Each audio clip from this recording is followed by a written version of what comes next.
Hi అండి. శ్రోతలకు నమస్కారం. Welcome back to SS Telugu audio నవలలు. ఈరోజు మీరు వినబోయే నవల 'జీవన సంగీతం'. పోల్కంపల్లి శాంతాదేవి గారు రచించారు. 1988లో రిలీజ్ అయిందండి ఈ నవల. ఇక నవల్లోకి వెళ్ళిపోదాం. గోకుల్, గోకుల్! మధ్యాహ్న భోజనానంతరం సన్నగా ఓ కునుకు తీసి కళ్ళు విప్పిన కళ్యాణ్కు ఎదురుగా స్టాండు తొట్టిలో బాబు కనిపించలేదు. పిలిచాడు. తన పిలుపు విన్నంతలోనే సంతోష సూచకంగా ఏవో అస్పష్టమైన మూగధ్వనులు వెలువరిస్తూ కాళ్లనున్న గజ్జెలు గల్లుగల్లుమంటుండగా దోగాడుతూ పరుగునొచ్చే గోకుల్ వస్తున్న అలికిడి వినరాలేదు. గోకుల్ ఏడక్క, అప్పుడే నిద్రలేచాడా? తమ్ముడు పిలుపు విని బాగా పనిలో మునుగున్న కృష్ణప్రియ లోపల నుండే సమాధానమిచ్చింది. ఆ, లేచాడు. పాలు పట్టి ఆటబొమ్మలు ముందు పడేసొచ్చాను. హాల్లో ఆడుకుంటూ ఉండాలి. కళ్యాణ్ మంచం దిగి హాల్లోకొచ్చాడు. ఆటబొమ్మలు చిందరవందరగా పడున్నాయి. గోకుల్ లేడు. కంగారుగా వరండాలోకి వెళ్ళాడు. వరండా మెట్ల కింద మందార వృక్షం దగ్గర చిరుచినుకుల కింద మట్టిలో ఆడుకుంటూ కనిపించాడు గోకుల్. వేసవి ఎండలకు బీటలు వారిన గుండెలలో వరుణదేవుని పొందుకోసం పరితపిస్తోన్న ధరణీమాత ప్రియుని స్పర్శకు పులకలెత్తుతోంది. ఆ చల్లని వేళ అతి మనోజ్ఞంగా ఉంది ప్రకృతి. ఆకాశంలో వర్ష జలాదులు పరిగెత్తుతూ ఉన్నాయి. పక్షులు కలకలారావాలు చేస్తూ పిల్లగాలుల్లో పల్టీలు కొడుతున్నాయి. చిరుచినుకులలో కొద్ది కొద్దిగా తడుస్తూ హాయిగా తలలు ఊగిస్తున్నాయి పూల మొక్కలు. గేట్లోంచి ఇంటికేసొస్తున్న ఒక యువతిపై దృష్టి నిగిడ్చిన గోకుల్, గోకుల్ అన్న పిలుపుతో అటు తిరిగాడు. కళ్యాణ్ను చూస్తూనే మంచులో తడిసిన మల్లెపువ్వులా బోసినవ్వు ఒకటి నవ్వాడు. ఎత్తుకో అన్నట్లు 2 చేతులు పైకెత్తాడు కేరింతలు కొడుతూ. గోకుల్ను సమీపించిన ఆ యువతి ఆప్యాయంగా చేతులు చాచింది. మరుక్షణంలోనే నిస్సహాయంగా కిందకి వాలిపోయింది ఆమె బాహుద్వయం. ప్రేమ పొంగిన హృదయం ముడుచుకుపోయింది. ఆమె కంటే ముందే గోకుల్ని ఎత్తుకున్న కళ్యాణ్, ఓ రూపాదేవి రండి అంటూ ఇంట్లోకి దారి తీశాడు. చిన్నబోయిన ముఖంతో అతన్ని అనుసరించింది ఆమె. వరండా గోడకున్న డాక్టర్ కళ్యాణ్ చక్రవర్తి ఎంబీబీఎస్ అన్న బోర్డు నిర్లిప్తంగా చూస్తూ హాలులో ప్రవేశించింది. కూర్చోండి. ఆమెను సోఫాలో కూర్చోజేసి లోపలికి వినిపించేలా పెద్ద గొంతుకుతో అన్నాడు కళ్యాణ్. గోకుల్ అపర కృష్ణావతారం దాల్చాడక్క. ఒళ్ళంతా మట్టి, నోట్లో ఇంత మట్టి. వరండా మెట్ల కింద ఆడుకుంటున్నాడు వర్షంలో తడుస్తూ. బాబు నోట్లో ఉన్న మట్టిబెడ్డ వేలితో తీసేసి మట్టి కొట్టుకున్న బాబు మలిన వదనాన్ని ముద్దులతో నింపాడు. తడి చేతులు తుడుచుకుంటూ వచ్చింది కృష్ణప్రియ. అంతెత్తుగడపు ఎలా దాటాడు? వరండా మెట్లు సురక్షితంగా ఎలా దిగాడో అంటూ కళ్యాణ్ చేతుల నుంచి పిల్లవాణ్ణి తీసుకుంది. ఎలా వెళ్ళావు నాన్న అవతలికి? మెట్లు దిగబోయి దొర్లితే నెత్తి పగిలేదు కదా. కాళ్ళొచ్చారా నీకు? పట్టేది నాకు కష్టమైపోయింది అంది బాబు బుగ్గ మీద గట్టిగా ముద్దు పెట్టుకుంటూ. మరే, పారే ప్రవాహాన్ని పారాడే పాపల్ని పట్టడం కష్టం నవ్వింది రూప, బాబు ముఖం మీద వాత్సల్య దృష్టి ప్రసరింపజేస్తూ. రూపకు కృష్ణప్రియను పరిచయం కావించాడు కళ్యాణ్. ఈమె నా ఏకైక సోదరి కృష్ణప్రియ. ఏదో సరదాగా బిఏ పాస్ అయింది. పరిశీలనగా కృష్ణప్రియ మీదకి పురసరించాయి రూప చూపులు. 30 ఏళ్లు నిండి నిండని వయసు. చామన ఛాయ కలిగిన ఆ ముఖంలో నిర్వేద గంభీర ఛాయలేవో అలౌకిక సౌందర్యాన్ని వెదజల్లుతున్నాయి. ఆ నొసటి కుంకుమ చెదిరి ఎన్నాళ్లయిందో. రూప చూపులు జాలిగా సానుభూతిగా మార్పు చెందాయి. ఈమె కుమారి రూపాదేవి, ఉమెన్స్ కాలేజీలో లెక్చరర్. వారం రోజుల క్రితం జ్వరంతో స్పృహ కోల్పోయి ఉన్న ఈమెను స్నేహితులెవరో హాస్పిటల్కు తీసుకొచ్చారు. నిన్ననే డిశ్చార్జ్ అయ్యింది. చిన్న సవరణ చిరునవ్వుతో అంది రూప. దేవి కాదు, రూపవతి. స్మితవదనంతో అందుకొంది కృష్ణప్రియ. రూపాదేవిలో ఉండే నాజూకు హుందాతనం రూపవతిలో కనిపించడం లేదు నాకు. రూపాదేవి సంబోధనే బాగుంటుంది మీకు. రూప, కళ్యాణ్ నవ్వేశారు. ఇప్పుడే వస్తాను, కూర్చోండి. కళ్యాణ్ లోపలికి వెళ్ళిపోయాడు మొహం కడుక్కునేందుకు. బాబును తీసుకుని కృష్ణప్రియ కూడా లోనికి వెళ్ళింది. విశాలంగా ఉన్న ఆ హాలులో రూపవతి ఒక్కతే కూర్చుంది. 4 సోఫాల మధ్య ఒక టేబుల్. తెల్లగా నున్నగా ఉన్న గది గోడలకు తగిలించున్న 2-3 చిత్రపటాలు ఆ ఇంటివారి కళాభిరుచిని తెలియజేస్తున్నాయి. తువ్వాల్తో ముఖం తుడుచుకుంటూ వచ్చాడు కళ్యాణ్. ఏంటి, ఎలా ఉంది ఒంట్లో? డ్యూటీలో జాయిన్ అయ్యారా ఇవాళ? చిరునవ్వుతో ప్రశ్నించాడు. సెలవు ఇవాళ వరకు ఉంది. రేపు ఆదివారం, ఎల్లుండి వెళతాను. ఒంట్లో విపరీతమైన నీరసంగా ఉంది డాక్టర్ గారు. గుండెల్లో ఏంటో దడ. కళ్యాణ్ కళ్ళజోడు అద్దాలు తుడిచి కళ్లకు పెట్టుకుని రూప చేయి చేతిలోకి తీసుకున్నాడు. నాడి పరీక్షించి వదిలిపెడుతూ, జ్వరం పూర్తిగా తగ్గిపోయింది. నే రాసిచ్చిన టానిక్ టాబ్లెట్స్ వాడండి, పర్వాలేదు, బలం చేకూరుతుంది అన్నాడు. బాబుకు స్నానం చేయించి పౌడరద్ది ఇస్త్రీ చొక్కా లాగు తొడిగి తీసుకొచ్చింది కృష్ణప్రియ. కాసేపు నాన్న ఒళ్ళో కూర్చో, వంటింట్లో నా పని సాగనివ్వో అంటూ బాబును కళ్యాణ్ ఒళ్ళో కూర్చోబెట్టి వెళ్ళింది. రూప హ్యాండ్ బ్యాగ్లోంచి 25 రూపాయలు తీసి కళ్యాణ్కి ఇవ్వబోయింది. ఎందుకు? ఆశ్చర్యంగా అడిగాడు కళ్యాణ్. శ్రద్ధగా వైద్యం చేసి నాకు ఆరోగ్యం ప్రసాదించారు, ఏదో. అది నా విద్యుక్త ధర్మం. హాస్పిటల్కు వచ్చే ఏ పేషెంట్ మీదైనా అంతే శ్రద్ధ చూపిస్తాను. అందుకు ప్రతిఫలంగా నెల నెలా ప్రభుత్వం నుండి గౌరవప్రదమైన వేతనం పొందుతూనే ఉన్నాను. అవినీతి మార్గంలో సంపాదించే హీనదశ నేనింకా పొందలేదు. సూటిగా ఖండితంగా చెప్పాడు కళ్యాణ్. మీ వంటి విద్యాధికులే ఇటువంటి అవినీతికరమైన పనులకు ప్రోత్సహిస్తుంటే ఇక ఏమిటి మన ప్రగతి గతి?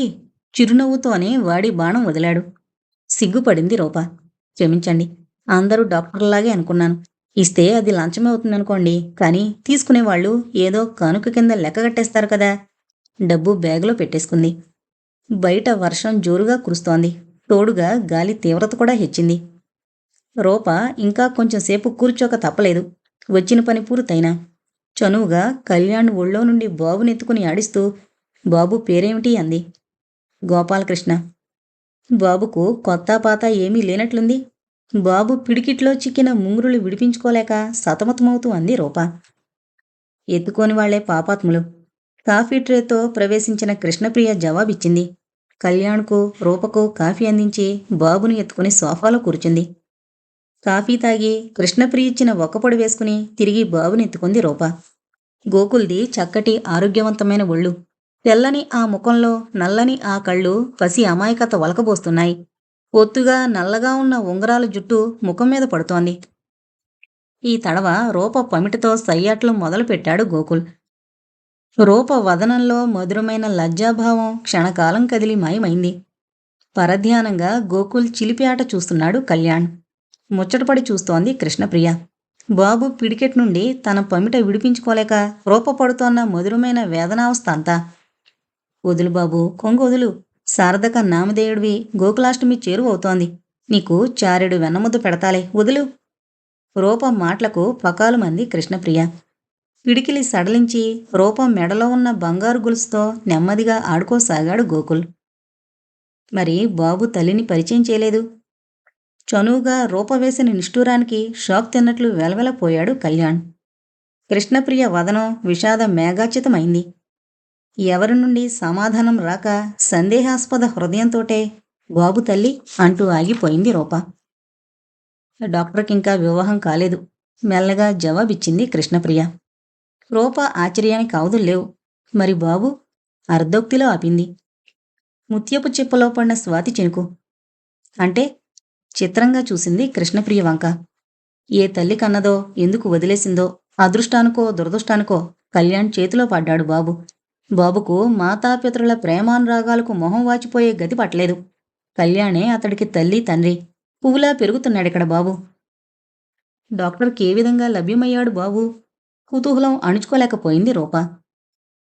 అదంతా ఓ కథ. ప్రస్తుతం పైకి తవ్వడం దేనికి? సాధ్యమైనంతవరకు మరిచిపోవడమే బాబు భవిష్యత్తుకు మంచిది.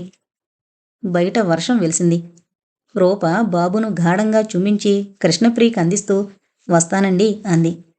కళ్యాణ్ వంక తిరిగి వస్తాను డాక్టర్ గారు, సెలవు అంది. ఇంకా పరధ్యాస ప్రపంచంలోనే ఉన్న కళ్యాణ్ మౌనంగా తల ఊపాడు. రూప వెళ్ళిపోయిన కొన్ని నిమిషాల వరకు ఆ గదిలో ఆవరించిన విషాదపు తెరలు వీడిపోలేదు. పాపం, ఎవరూ లేరా ఆమెకు కృష్ణ? ఎవరో హాస్పిటల్లో చేర్చారన్నావు. కృష్ణప్రియ మాటలతో పరధ్యానం నుండి తేరుకున్నాడు కళ్యాణ్. ఉన్నారు, నేను మొదట్లో అలాగే అనుకున్నాను, ఎవరూ లేరేమోనని. ఆమెను హాస్పిటల్లో చేర్చిన 2 రోజులకు ఆమె తల్లి తండ్రి అన్నగారు వచ్చారు. ఈ కబురు అందడంతో ప్రాణాలు అరచేతిలో పెట్టుకుని. తల్లిదండ్రులకు అపురూపపు బిడ్డ. అన్నగారికి గారాల చెల్లెలు. ఆ తల్లిది ఒకటే గోడు, మొన్న నాతో చెప్పుకుని ఏడవడం. అన్నగారితో కలిసి చదువుకుంటానంటే ఎంఏ వరకు చదువు చెప్పించారట. చదువు పూర్తయింది కదా, పెళ్లి చేసుకుని ఒక ఇంటిదానివి కమ్మంటే ససేమీరా పెళ్ళొద్దు అంటుందట. వాళ్ళు ఆ పల్లెటూళ్ళలో, తను ఈ పట్నంలో. ఏదొచ్చినా ఎవరు చూస్తారు డాక్టర్ గారు అంటోంది ఆ తల్లి. అలాగా పాపం. కృష్ణప్రియ లోనికి వెళ్ళిపోయింది. వర్షం వెలిసినా ఇంకా మబ్బులు వీడని ఆకాశంలోకి చూస్తూ వరండాలో నిల్చున్నాడు కళ్యాణ్. అతడి మనఃపలకంపై ఇంకా ఆ దృశ్యమే కదలాడుతోంది. బాబు సహజమైన తల్లి పెంపకం నుండి వంచితుడు కాలేదా? తల్లి ఒడిలో ఆమె మాంగల్యంతో పైటతో సయ్యాటలాడుతూ ఆమె స్తన్యం గ్రోలుతూ పొందే నిర్మలానుభూతి తన కృత్రిమమైన పోషణలో పొందగలుగుతున్నాడా? తన ప్రేమానురాగాలు ఎంతవరకు ఆ లోటు తీరుస్తాయి? కళ్యాణ్ మనసంతా కలతపడింది. గోకుల్ ఓ చేత ఆటబొమ్మ పట్టుకుని గడప దాటడం కూడా అతను గమనించలేదు. బొమ్మ వదలకుండానే కళ్యాణ్ కాళ్లకు చుట్టుకున్నాడు గోకుల్. గోకుల్ను రెండు చేతులతోనూ పైకి ఎగరేసి పట్టుకున్నాడు కళ్యాణ్. ఆగకుండా నవ్వుతున్నాడు గోకుల్. మాయామర్మం ఎరుగని మల్లెవంటి నవ్వు. గోకుల్ను ఆడిస్తున్నా, ఏవో ముద్దు మాటలతో నవ్విస్తున్నా కళ్యాణ్ మనసు మరోవైపు పరుగు తీస్తోంది. మాతృదేవి వల్ల పరిత్యజించబడిన గోకుల్ ఎంతవరకు నా దగ్గర న్యాయాన్ని పొందగలడు? అతడికి తెలియకుండానే అతడి నేత్రాలు ఆర్ద్రాలయ్యాయి. రెండు వేడి కన్నీటి బిందువులు రాలి బాబు జుట్టులో పడ్డాయి. కరుణ గద్గద కంఠంతో గోకుల్ అంటూ ఉద్విగ్న హృదయంతో బాబును వక్షానికి అదుముకున్నాడు కళ్యాణ్. హాస్పిటల్ నుండి ఇంటికొచ్చిన కళ్యాణ్ నేరుగా తన గదిలోకి వెళ్ళాడు. గోకుల్ ప్రశాంతంగా తన స్టాండు తొట్టెలో నిద్రిస్తున్నాడు. కళ్యాణ్ డ్రెస్ మార్చుకుంటూనే తొట్టి దగ్గరకొచ్చాడు.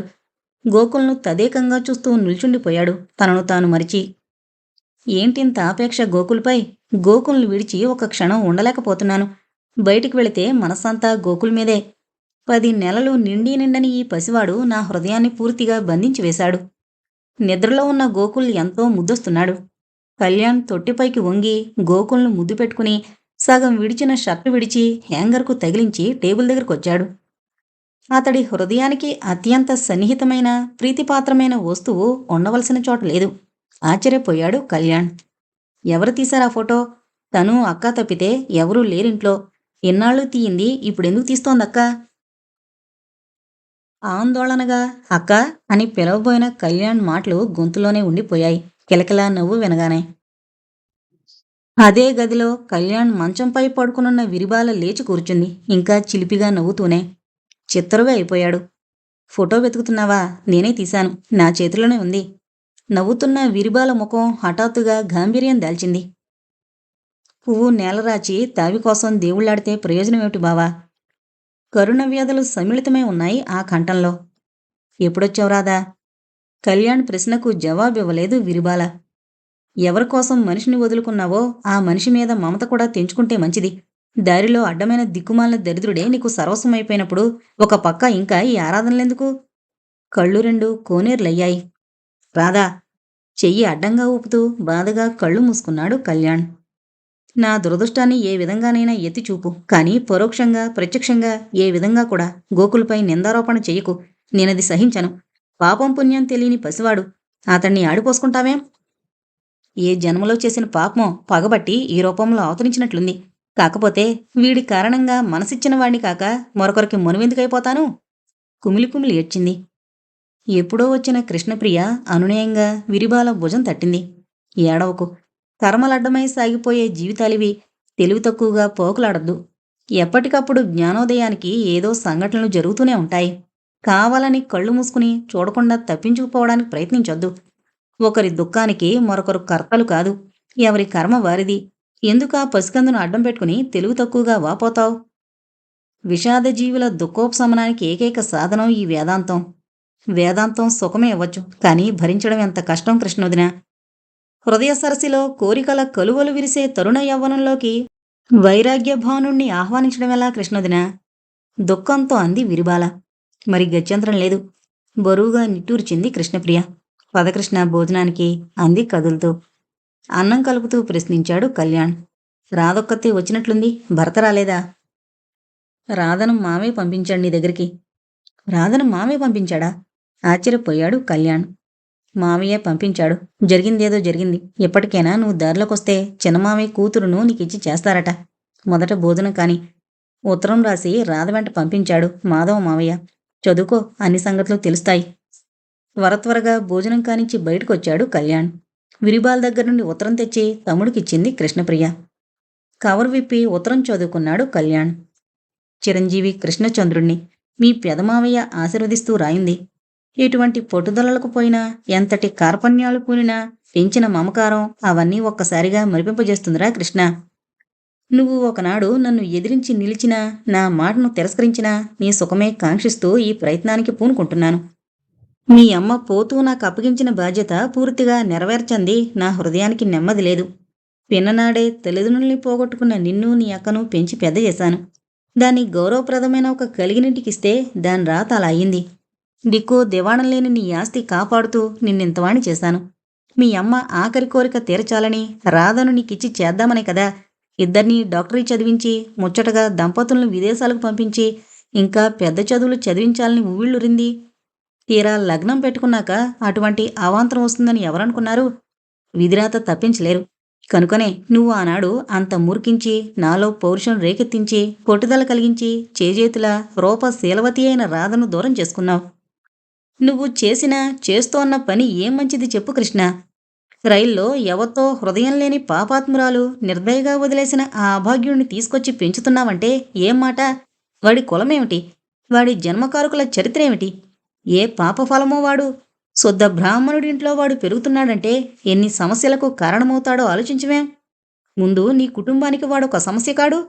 వాణ్ణి ఒక కొడుకులా పెంచుకున్నాక ముందు నీ బిడ్డలతో ఆస్తి పంచి ఇవ్వకుండా ఉంటావా? ఇన్ని విషయాలు నీకు ఆనాడే తెలియజెప్పాను. నీకు రాధే కావాలో, నీ అదృష్టానికి రాహువులా దాపరించిన ఆ దరిద్రుడే కావాలో తేల్చి చెప్పమన్నాను. రాధనైనా వదులుకున్నావు కానీ వాణ్ణి విడవడానికి అంగీకరించలేదు.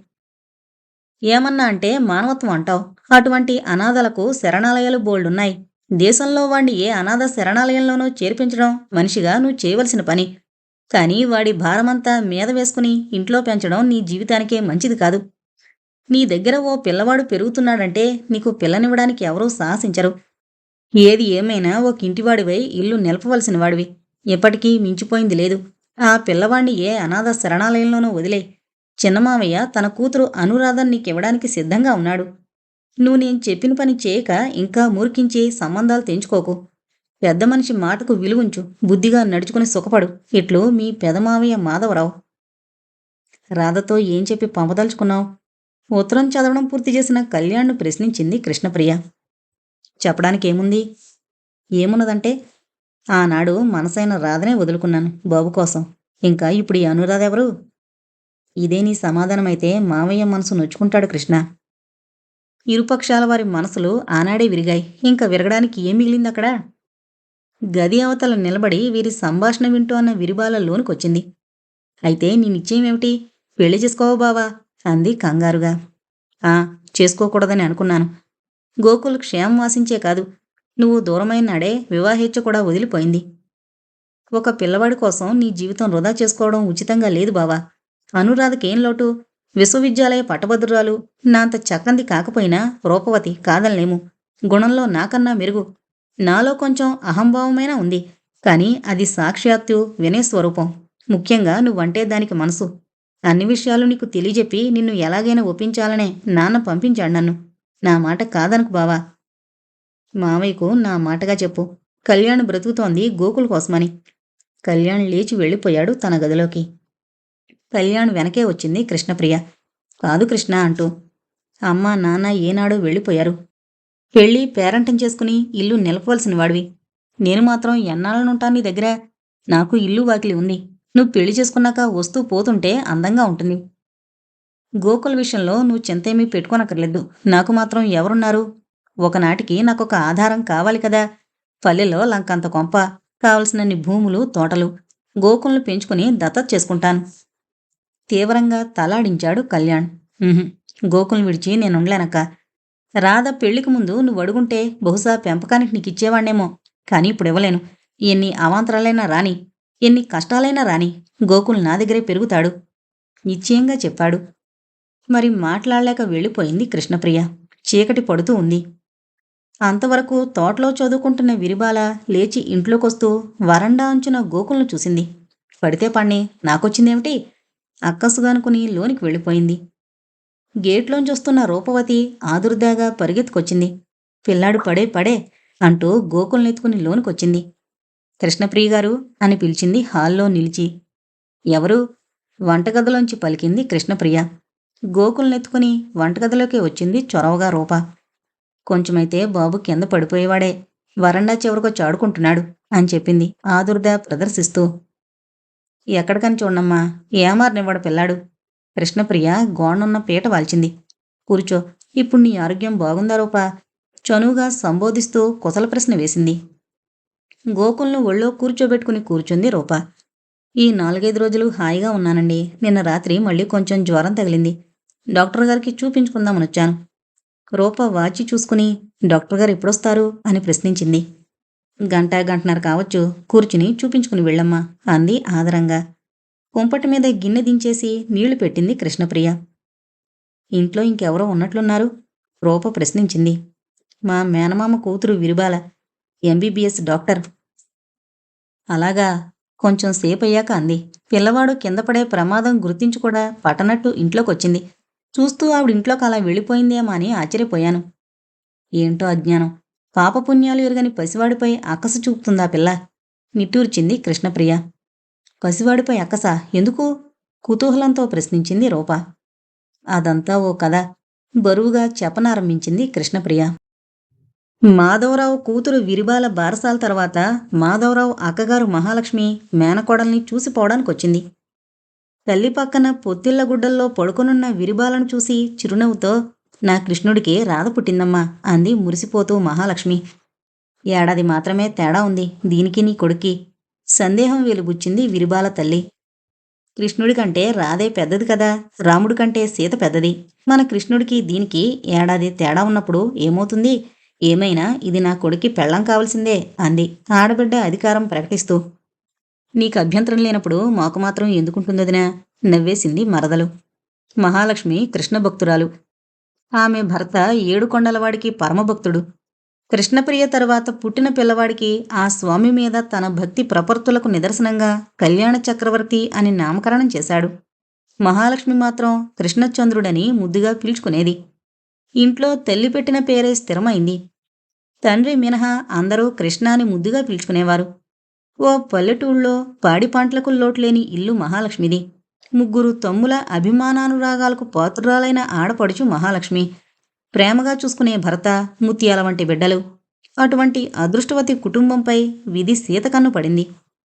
కళ్యాణ్ తర్వాత తిరిగి గర్భం దాల్చిన మహాలక్ష్మి కానుపులో పక్షవాతం వల్ల తల్లి, పుట్టిన బిడ్డ దాటుకున్నారు. మహాలక్ష్మి చనిపోయే సమయంలో పెద్ద తమ్ముడు మాధవరావు దగ్గరే ఉన్నాడు. నీ పిల్లల్లా చూసుకుని పెంచి పెద్ద చేయి మాధవ. కృష్ణుడికి రాధనిచ్చి పెళ్లి చేయి. పిల్లలను ఒక ఇంటి వాళ్ళం చేయి అంటూ పిల్లలిద్దరినీ తమ్ముడి చేతిలో పెట్టి కన్ను మూసింది మహాలక్ష్మి. భార్యా వియోగంతో విరక్తుడై దేశాంతర్గతుడైన కళ్యాణ్ తండ్రి కొన్నాళ్లకే తిరిగొచ్చాడు రోగగ్రస్తుడై. తన ఆస్తికి సంరక్షకుడుగా మాధవరావును నియమించి కళ్యాణ్ను పెంచి పెద్దవాణ్ణి చేసి అతడికి ఆస్తి సురక్షితంగా అప్పగించమని చెప్పి నిశ్చింతగా ఇహలోకయాత్ర చాలించాడు. పిల్లలిద్దరికీ తల్లిదండ్రుల లోటు కనిపించనీయకుండా ఆదరంగా చూసుకుంటున్నారు మాధవరావు దంపతులు. మాధవరావు కుటుంబం చాలా పెద్దది. 2 తమ్ముళ్ళు, వారి భార్యలు, పిల్లలు అంతా కలిసి ఒకే ఇంట్లో ఉంటారు. ఇంచుమించు ఆ ఇంట్లోని వ్యక్తులందరూ విద్యాధికులే, మంచి స్థితిపరులు.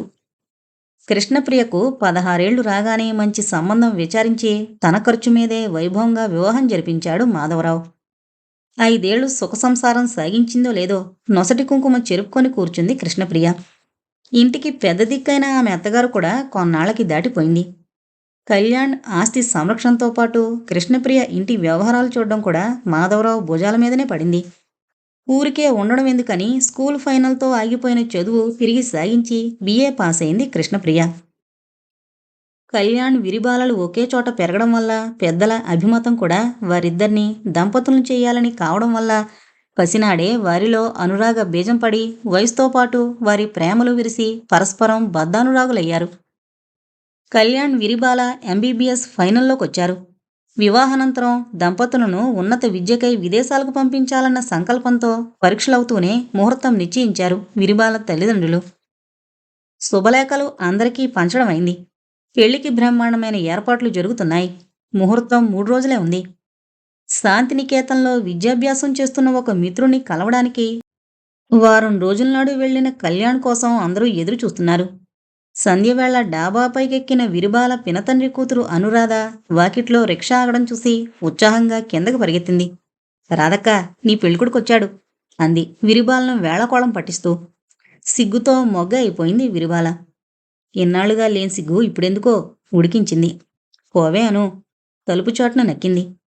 పిల్లలందరూ బావా బావా పన్నీరు బావను పట్టుకు తన్నారు అంటూ కళ్యాణ్కు స్వాగతం ఇవ్వడానికి బయలుదేరిన వారు రిక్షా దిగి ఇంట్లోకొస్తోన్న అతనిని చూసి బొమ్మల్లా నిల్చుండిపోయారు. చేతుల్లో కేరకేరమంటున్న పాపాయిని సముదాయించలేక సతమతమైపోతూ ఇంట్లో కడుగుపెట్టిన కళ్యాణ్ను అందరూ ఆశ్చర్య సంభ్రమాలతో చూడసాగారు. ఎవరి పిల్లాడు, ఎక్కడ్నుంచి తెచ్చావు, తల్లి లేదా? ఒక్కొక్కరి నుండి ప్రశ్నలొచ్చాయి. అప్పటికే బాగా అలసిపోయిన కళ్యాణ్ ఎవరికీ ఏమీ చెప్పలేదు. కృష్ణప్రియ వంక తిరిగి, ఉదయం నుండి పాలు లేవు పాపం, ఆకలికి తాళలేక గుక్కపట్టి ఏడుస్తున్నాడు, తొందరగా పాలు కొట్టు కృష్ణక్క అన్నాడు. కళ్యాణ్ చేతుల నుండి పిల్లవాణ్ణి తీసుకుంది కృష్ణప్రియ. అసలే ఎర్రటి ముఖం పిల్లాడిది. ఏడుపుతో మరింత ఎర్రబడిపోయింది. కురిటి నీళ్ళైనా పోసుకున్నాడో లేదో పాపం, ఉదయం నుండి పాలు లేవట, ఎలా ఉన్నాడో అని జాలిగా గుండెలకు హత్తుకుని లోనికి తీసుకుపోయింది. మాధవరావు వచ్చాడు. పిల్లవాణ్ణి గురించి ప్రశ్నించాడు. రైల్లో దొరికాడు అన్నాడు కళ్యాణ్. పోగొట్టుకుని వెతుకుతున్నావా దొరకడానికి? అనుమానంగా చూశాడు మేనల్లుడికేసి. అసలు సంగతి ఏమిటి కృష్ణ? విరిబాల తల్లి కల్పించుకుంది. అదేంటి, వస్తూనే అతడి చుట్టూ చేరి అలా విసిగిస్తున్నారు? దూర ప్రయాణం, ముఖమంతా ఎలా పీకుపోయిందో చూడండి. స్నాన భోజనాలయ్యాక నిదానంగా చెబుతాడు. లేలే కృష్ణ, స్నానం భోజనం కాని. కళ్యాణ్ స్నాన భోజనాలు కానిచ్చి అలసి సొలసి ఉన్న మేను వాలు కుర్చీలో చేరవేశాడు. కృష్ణప్రియ పిల్లాడికి పాలు పట్టుకొచ్చి మంచం మీద పొత్తిలి ఏర్పరిచి పడుకోబెట్టింది. నిద్రపోతున్న పిల్లవాడి చుట్టూ చేరారు పిల్లలు, పెద్దలు. జుట్టు చూడు రాధక్క, ఒత్తుగా నల్లగా. విప్పారిన కన్నులతో చూస్తోంది అనురాధ. పిడికిలంత ముద్దొస్తోంది, పెసరకాయల్లా వేళ్ళు. పిడికిలి ముద్దు పెట్టుకుంది విరిబాల. విరిబాల చిన్న తమ్ముడు బాబు ముఖం మీద ముద్దు పెట్టుకుని తమ్ములాక్క అని ప్రశ్నించాడు అమాయకంగా. ఇంతకే పిల్లాడి సంగతి చెప్పలేదు కృష్ణ అంది విరిబాల తల్లి. కుతూహలంగా కళ్యాణ్ చుట్టూ చేరారు అందరూ. మాధవరావు కూడా వచ్చాడు. కళ్యాణ్ చెప్పసాగాడు. రాత్రంతా పైన బెర్త మీద పడుకుని తెలతెలవారుతుండగా కిందకు దిగాను. తర్వాత స్టేషన్లో మొహం కడుక్కుని కాఫీ తాగుదామని. ఎదురు బెర్త మీద కూర్చున్న ఒక యువతి పలకరించింది చక్కని ఇంగ్లీషు ఉచ్చారణతో. ఎక్కడి నుండి, ఎంత దూరం నుండి వస్తున్నారంటూ చెప్పాను. స్టేషన్ వచ్చే వరకు ఆమెతో మాట్లాడుతూ కూర్చున్నాను. ఆమె పేరు రత్నాని, ఎంఏ పాస్ అయిందని తెలిసింది. మాటల సందర్భంలో నా విద్యార్హతలు అవి తెలుసుకుంది. ఆమె ఒళ్ళో ఉన్న పిల్లాన్ని చూసి మీ పిల్లాడా అని ప్రశ్నించాను. తన పక్కన నిండా రగ్గు కప్పుకొని పడుకున్న ఆమె వంక చూపి ఆమె కొడుకని చెప్పింది. రైలు స్టేషన్ సమీపిస్తుండగా లేచాను. లేవే, లేచి పిల్లాడికి పాలు పట్టు అంటూ రత్న పిల్లవాడి తల్లిని లేపుతుండగా రైలు దిగిపోయాను. కాఫీ తాగాక కాసేపు ప్లాట్ఫారం మీద పచార్లు చేసి కదులుతున్న రైలు ఎక్కాను. నా కంపార్ట్మెంట్లో రత్నగాని, రగ్గు కప్పుకొని పడుకునున్న స్త్రీగాని లేరు. వారి సీట్లో పసివాడు మాత్రం ఆడుకుంటున్నాడు పొత్తిలి గుడ్డలలో. కంగారుగా తలుపు దగ్గరికి వెళ్లి ప్లాట్ఫారం మీద కలిగి చూశాను. వాళ్ళు ఎక్కడుండో పరిగెత్తుకునొచ్చి పెట్లోకి ఎక్కుతారన్న నా ఊహ అబద్ధమైంది. బండి ప్లాట్ఫారం దాటిపోయింది. విస్మయంతో తిరిగి బాబున్న చోటుకొచ్చాను. రత్న నా దగ్గర తీసుకున్న ఇంగ్లీషు మ్యాగజైన్ మీద ఏదో కాగితం పడుంది. తీసి చదువుకున్నాను. అతడి జననం తల్లి జీవితానికి ఒక సమస్య. బాబును తీసుకువెళ్ళి మీకు తోచిన విధంగా చేయండి రత్న అని రాసుంది. కొన్ని క్షణాల వరకు బుర్ర పనిచేయడం మానుకుంది. ఆ పిల్లవాణ్ణి ఏం చెయ్యాలో పాలుపోలేదు. ఆడుకొని ఆడుకొని రాగాలాపన ఎత్తుకున్నాడు. ఎత్తుకోవాలంటే మెడలు పడతాయన్న భయం. ఎంతో అవస్థపడి ఒళ్ళోకి తీసుకుని సముదాయించాను. ఏడుపు మాని నిద్రపోయాడు. తిరిగి మేలుకొంది మొదలు ఒకటే ఏడుపు. సముదాయించలేక చచ్చాను. భలే చిరాకెత్తిపోయింది. ఇదేదో సినిమాలో సంఘటనలాగుందే. ముక్కు మీద వేలేసుకుంది అనురాధ. వాళ్ళు బాబును అలా ఎందుకు వదిలేశారంటావ్? సందేహం వెలుబుచ్చింది విరిబాల. అదేదో పెళ్లి కాకముందే అనురాధ తల్లి అందుకుంది. పిల్లవాడి తల్లి విషయంలో రకరకాల వ్యాఖ్యానాలు, అర్థాలు చెప్పుకున్నారు. మాధవరావు అడిగాడు. మరి ఏం చెయ్యాలని పిల్లవాడిని ఇంత దూరం తెచ్చావు? కళ్యాణ్ జవాబు చెప్పలేదు. తెచ్చావు సరే, మనకెక్కడ కుదురుతుంది ఆ పిల్లవాణ్ణి సాకడం? అయితే ఏం చేయమంటావు మావయ్య? పెద్ద సమస్యగా భావించి మాట్లాడుతున్నావేమరా? ఇలాంటి వాళ్లకు అనాథ శరణాలయాలు కావలసినని. మామ మాటకు తీవ్రంగా అడ్డుపడ్డాడు కళ్యాణ్. ఆహా, దానికోసం ఇంత దూరం తీసుకురావడం దేనికి? రైల్లోనే వదిలేసి వచ్చేవాణ్ణి. అయితే ఆశ్చర్యంగా చూశాడు అల్లుడికేసి. ఒక విధంగా ఆ బాధ్యత నాకు అప్పగించబడినట్లే. నిర్లక్ష్యం చేసి పిల్లవాణ్ణి ఏదో అనాథ శరణాలయం పాలు చేయలేను. ముందు రాధకు పిల్లలు పుడితే పెంచవా? ఈ పిల్లవాడు మాకు పుట్టిన బిడ్డ అనుకుంటాం. అలా జరగడానికి వీల్లేదు ఖండితంగా చెప్పాడు మాధవరావు. ఎక్కడి బిడ్డ, ఏం పెంపకం? ఎక్కడో రైల్లో దొరికిన పిల్లవాణ్ణి రాధ తన బిడ్డగా పెంచుతుందా? ఇదేం మాటయ్యా? నీ కడుపున పుట్టిన బిడ్డలతో సమానంగా ఆస్తి పంచిస్తావే వీడికి? ఇదెక్కడ కదా? వాడి కులమేమిటి, చరిత్ర ఏమిటి? ఎన్ని సమస్యలకు కారణమవుతాడు? పెంచుతానంటే సరిపోతుందా?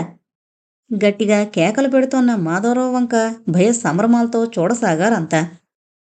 నీ ప్రవర్తన పట్ల మాకు సందేహం లేదనుకో, కానీ అసలు నీ శీలాన్ని శంకించే పరిస్థితిది. లోకులు కాకులు తలా ఓ కూత కోస్తారు. అడ్డేదెవరు? వాణ్ణి సాకడం అవస్థ. అవస్థే కాదు, అవమానం కూడా. తెలివిగా వాణ్ణి ఎక్కడైనా వదిలేసిరా రేపుదయమే ఆజ్ఞాపించి లేవబోయాడు. కళ్యాణ్ చలించలేదు. మన్నించు మావయ్య, ఎటువంటి కష్టం వచ్చినా పిల్లవాణ్ణి పెంచడమే నా నిర్ణయం. ఈ విషయంలో రాధ కూడా ఇష్టమైనప్పుడు మీకేంటి అభ్యంతరం? కసుమన్నాడు మాధవరావు. ఈ విషయంలో నీకెంత తెలుసో దానికి అంతే తెలుసు. దీని మంచి చెడ్లు నాకు తెలిసినట్టు మీకు తెలియవు. పెద్దవాణ్ణి మంచిగా చెబుతున్నాను. కృష్ణ, చెప్పినట్టు చేయి, బాగుపడతావు.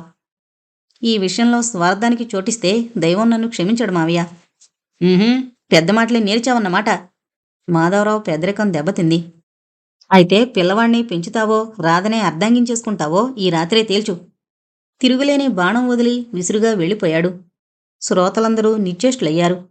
చిచ్చి, పాడుపిల్లాడు, ఎక్కడో నష్టజాతకుల్లా ఉన్నాడు. వస్తూ గోల తెచ్చిపెట్టాడే.